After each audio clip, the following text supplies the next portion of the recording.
Good evening and welcome to this March 31st edition of EastCast. I'm Same Butnaga with David Drockman and Andy Christopher with all the sports. One of East's most successful community programs is Adopt a Grandparent.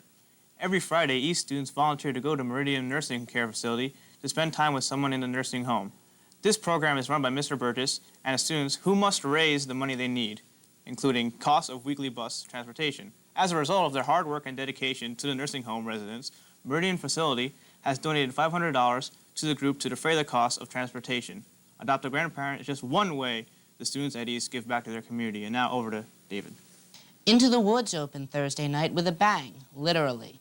Due to a few, shall we say, minor technical difficulties, the play received more laughs than Mr. Nation, the play's director, could have ever dreamed of. However, by the next night's performance, most of the technical glitches had been completely worked out. The audience was left to focus on the play's acting, which could not have been better. Among those with major roles were Kathy Comperture, whose singing as Cinderella left everyone in awe, Ryan Wolfson, who played Prince Charming, Ryan Nation and Joanna Gray as the baker and his wife, respectively, Courtney Ames as the witch, and Eric Braverman and Jen Lipsius as Jack and his mother. The 3-hour-plus play was a spoof of, you guessed it, fairy tales, featuring characters from Jack and the Beanstalk, Cinderella, Little Red Riding Hood, Rapunzel, Sleeping Beauty, and Snow White, among others. The show was also interpreted in sign language for the hearing impaired by Mrs. Joan Cohen on Sunday. The technical side of the show was overseen by Mr. Thomas Weaver, while Marianne Quinlan choreographed the show. All in all, Into the Woods was brilliantly acted and was comparable to any professional performance. Incidentally, Into the Woods was to have begun 2 weekends ago, but the blizzard of '93 caused a postponement. Because the auditorium is being rented out one of the weekends, the show was reduced to one weekend. Congratulations to the cast and crew of Into the Woods for another job well done. In other news, the Philadelphia Eagles are coming to Cherry Hill East. Tomorrow night at 7 o'clock p.m., the Eagles will play the Cherry Hill East faculty in basketball. The game will be held in the DeBart Gym at Cherry Hill East. Tickets are available at the door for $5 for adults, $4 for students, and $3 for children 5 years old and under. At halftime, the Eagles players will square off against East seniors in a three-point shooting contest. Refreshments will be available. There will be a special autograph session with the Eagles players following the game. Autograph seekers, however, are urged to bring their own footballs or other articles that they want to be autographed. All proceeds will benefit Project Graduation 1993. This event is being sponsored by the Cherry Hill High School East Home and School Association. On March 24th, the finals of the volleyball tournament were held, and after the smoke settled, 3 teams were named champion. In the boys' division, the team Dilligoff, with captains Ben Perloff, Jeff Aris, Joe Cho, Ryan Chung, Juan Kim, and Pat Thomas defeated the team Americans. In the girls' division, the team Not in the Kitchen, with captain Lisa Goldstein, Tracy Kravitz, Diane Croft, Sue Ray, Melissa Turboposian, and Tracy Goldberg defeated Coven. And finally, in the co-ed division, the team Beach Bums, with captain Derek Jander, Chris Brill, Meredith Gordon, Sari Knopp, Jeff Madden, Carolyn Maher, Elena Saka, Mark Scher, Jeff Smith, and Raviva Yazzer beat the team Untouchables. On Tuesday, March 23, 1993, the 5th annual Joan Katz Government Day was held at the Cherry Hill Municipal Building. 30 students from West, East, and Camden Catholic were in attendance. The problems that were discussed were underage drinking and Route 70 improvement. Congratulations to Leanne Bowen-Atkins, Tim Brady, Stephanie Cohen, Joanne Cosiol, Louis Hain, Gail Horowitz, Mike Lusbader, Michelle Mays, Jennifer Rodano, Chris Rosa, Earl Walker, and Evan Weiner. Well, let's see what's new in the sports world, Andy. Well, the spring sports season is just about to get underway as East teams open regular season play this week. But before they start, here's a preview of East spring sports teams. Baseball is back, and the Cougars are looking to make another run at the Olympic American Conference Championship and the state title. But it will not be easy. The team must fill many vacancies left open by the graduation of key contributors Kevin Foley, Matt Dalsey, Dave Angstretch, and Steve Young. This year's team will be relying on a very inexperienced pitching staff, which is expected to be led by junior Scott Prozig, who went 3-0 last year. Senior Barry Torn is also expected to play a major role from the mound. The rest of the pitching staff seems to be a question mark at this point. Seniors Ryan Shane and Mark DeNick are the only other players on the varsity roster who have ever pitched at the varsity level. but Coach Dave Martin has other plans for Mark DeNick, whose hitting and fielding at the third base position will be needed to lead the team.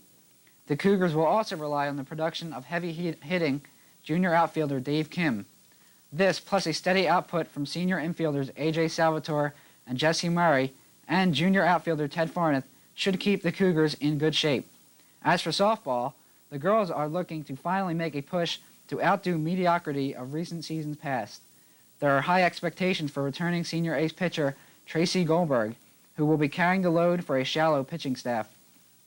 Returning starters Diane Croft, Jen Hansen, Rachel Summerson, and Alexandra Jacobs are expected to play the entire season with the team chemistry they lacked last year until the end of the season. The boys' tennis team, the defending Olympic American Conference champions, is mainly intact from last year and is set to continue their prowess in South Jersey and contend for the state championship that they fell just short of last season. Senior Steve Levy and junior Jared Morris, the number 1 and number 2 singles players from last year, are back, as are seniors Alok Mehta and Jay Bardwaj, and sophomore Aaron Radbill, who are expected to fill the number 3 singles spot and lead the doubles teams. The boys and girls track teams are not expected to be a major force as overall teams, but look for some outstanding individual performances. In the forefront of East's track program is senior Tanisha Smith, who does it all for the girls team and should once again have an impact in South Jersey this season. On the boys' side, look for senior Steve Torer to make noise in the long jump competition and expect senior Dan Sturts to set the pace in long distance running. Going into opening day, many critics are questioning how prepared East athletes are. Due to the blizzard of '93, practice time has been limited in all sports.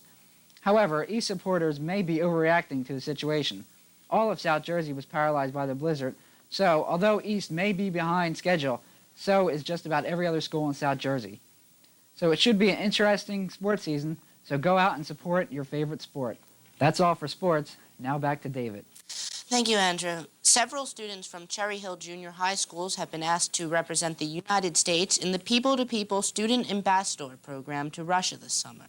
The 37 participants from South Jersey will go on a 22-day trip to Russia, where they will meet with teenagers and government officials and live at home with Russian host families. Upon returning from Russia, the participants will share their experiences with various schools and civic clubs. However, there is one problem. The tuition of the program is $3,750 per student. Many of those selected cannot afford that much money. As a matter of fact, just this weekend, many of the students and parents involved were at the Echelon Mall raising money for the program. If you would like to send any donations, write to Friendship Caravan, Dwight D. Eisenhower Building, 110 South Farrell Street, Spokane, Washington, 99202, 4861, or call Joan Marie Lenoy at 609-429-9374. Be sure to specify in either case that your donation is to go to program number H0365. Incidentally, People to People was started by former President Dwight D. Eisenhower in 1965. Well, that's it for the news tonight. We're going to be off next week due to spring break, so tune in again April 14th. Special thanks to Mr. Gordon Hampson, cameraman and editor, and to Mr. Keith Haynes, our advisor. Thank you for joining Samay Bhatnagar and Andrew DeChristopher and myself, David Drockman, this evening. Stay tuned for Cherry Hill High School West production of A Midsummer Night's Dream, which follows the junior high school news. Tonight, we leave you with Ophelia, ready to go away for spring break. Goodbye, Ophelia. Rough.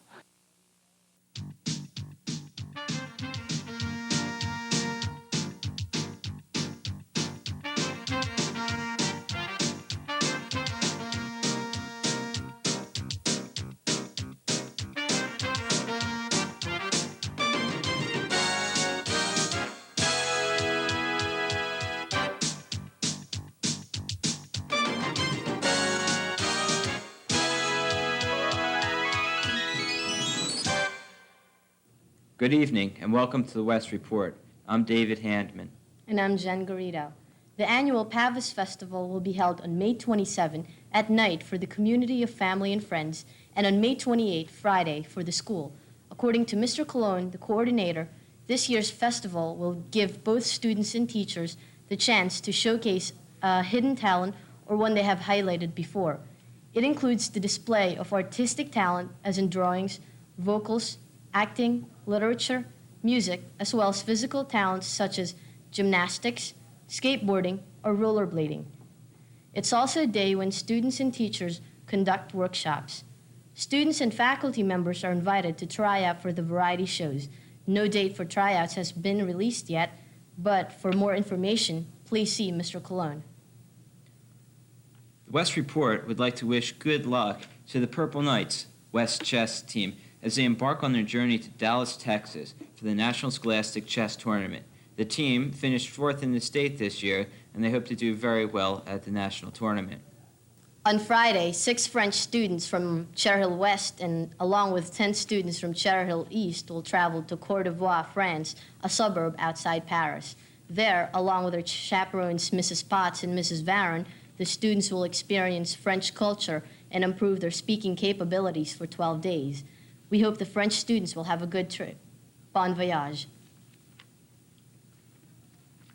Any student group who would like to play the Eagles for 1 quarter during Kennedy's Hospital benefit basketball game on Friday, April 22nd, should contact Mrs. Mitadiri by April 2. During the next few days, West juniors will be called down to the auditorium for their senior pictures. They're reminded to check the schedule and to dress appropriately. And now, with this week's reason to celebrate, Mr. March on the Men of West calendar, here's Brian Connors. Thanks, Dave, for that unneeded but effective introduction. April Fool's Day is celebrated every year on the 1st of April. In most Western countries, it is a day for practical jokes. Most typical is the Fool's Errand, which is called hunting the gawk in Scotland. The custom is similar to the Holi festival in India, which is held on March 31st, in which leaders of the festival send people out for foolish errands. It is also said that April Fool's Day is said to have come from early spring equinox celebrations. Oh, what a fool am I to educate you about holidays. Now back to the world's most handsome anchorman, Dave Hanman. April Fool's Day. Thank you, Brian, for that lovely report. As a matter of fact, I hear that women all across the Cherry Hill West community are rioting because they have to say goodbye to that wonderful Mr. March picture in the Men of West calendar. And finally, next week will be spring break, and there is a schedule change. Originally, April 12th was supposed to be a day off, but we will have school that day. That wraps it up for the West Report. See you in 2 weeks on the 14th. Good night. Good night.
Good evening, and welcome to this week's edition of the Beck School News.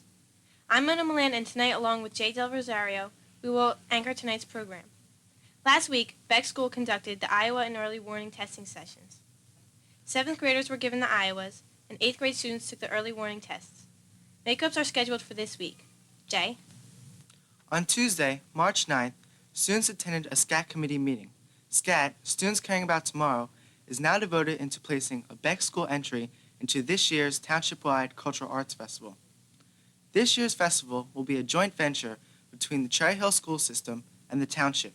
The event is scheduled for May 16th. Student Council met today, and our PTSA will meet tomorrow evening. The spring dance is set for March 26th. And now, back to Mona. This month's student in the spotlight is Andrea Gilbert.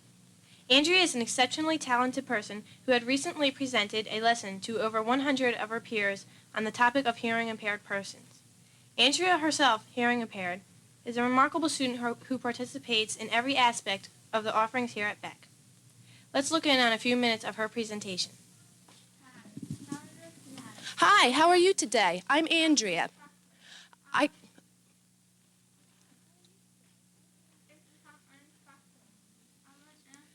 If you have any questions, I will answer them when I finish speaking. I was born with a hearing loss. And I also have an older sister, Leslie, who is 16 years old. And she has a hearing loss like me. When I was 6 months old, and my sister was a year and a half old, my mother was playing hide and seek with my sister. When my mother found my sister and she said boo, trying to scare her, Leslie wasn't scared. My mother had a weird feeling about this, so she took her to the doctor. And the doctor found that she had a hearing loss. The doctor thought my mother thought maybe I had a hearing loss too. My mother then took me to the doctor, and the doctor told my mother that I have a hearing loss too. My parents were very disappointed when they first found out that we couldn't hear and that we really were hearing impaired. I didn't know I was hearing impaired when I was a year old. I didn't understand what this meant.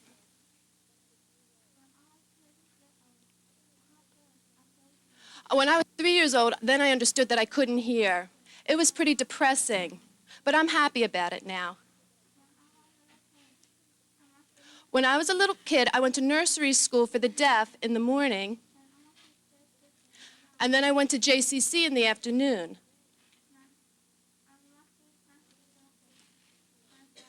Next, I went to Pennsauken's Ben Franklin Elementary School. There was only one class for the deaf, and the other kids were hearing.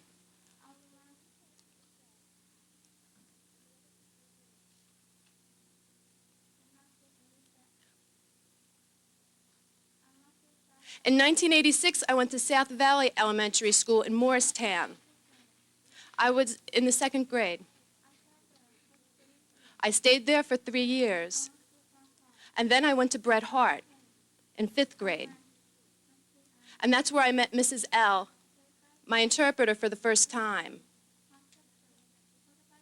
Leslie, my sister, was the first deaf person at Bret Harte, Beck, and East. I'm lucky that I'm not the first, because over at East, the high school already has a closed caption machine and a TTY.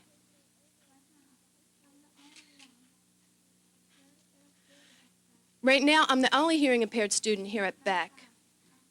I didn't like that at first, but then I got used to it. Thank you, Andrea, for sharing your thoughts and feelings with us. Jay?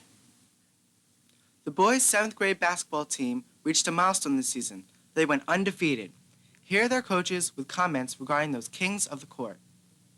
This is Coach Winfield. I would like to congratulate the 7th grade basketball team that went undefeated, 18-0 record.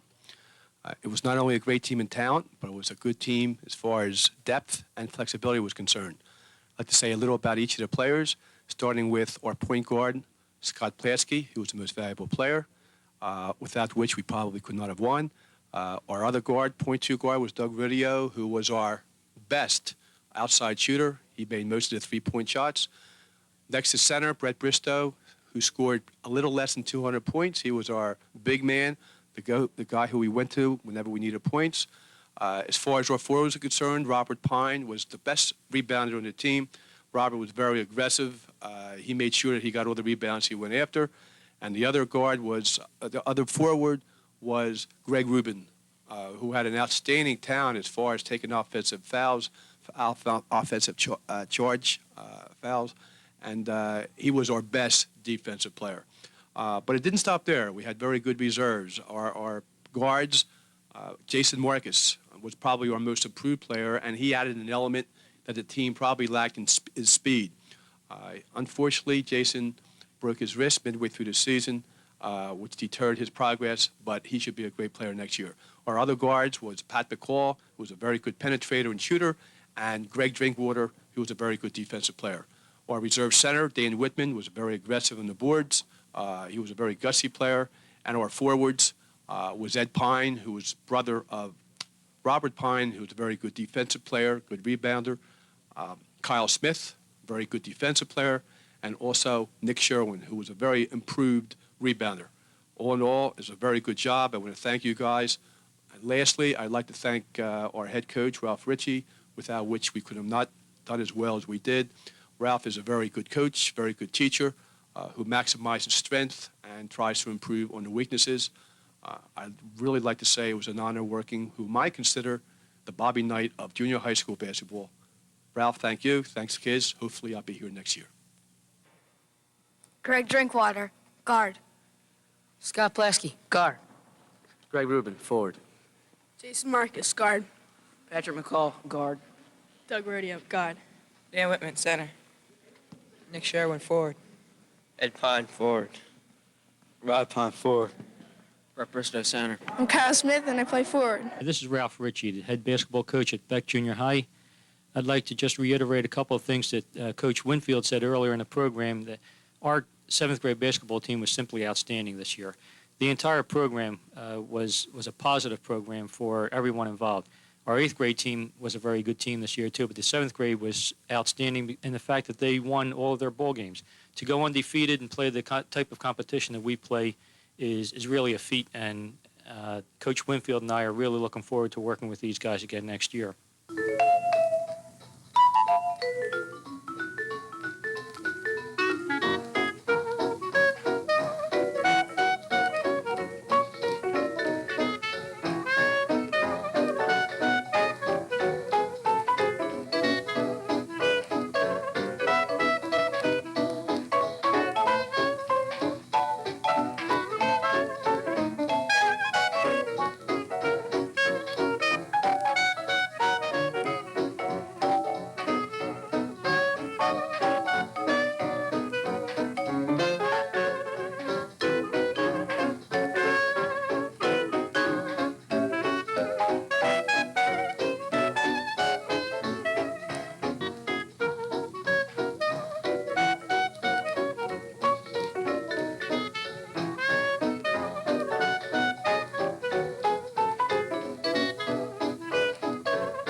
I want to thank Coach Winfield for all the time and effort that he put into the program. And I also want to thank some other people that were involved in the program, our athletic director, Ralph Brazano, and our administrators, Mr. Rosa and Mr. Canzanese. Anytime we needed anything for the program, all we had to do was ask, and they responded and got us whatever we needed almost immediately. I also want to thank the parents who followed the team.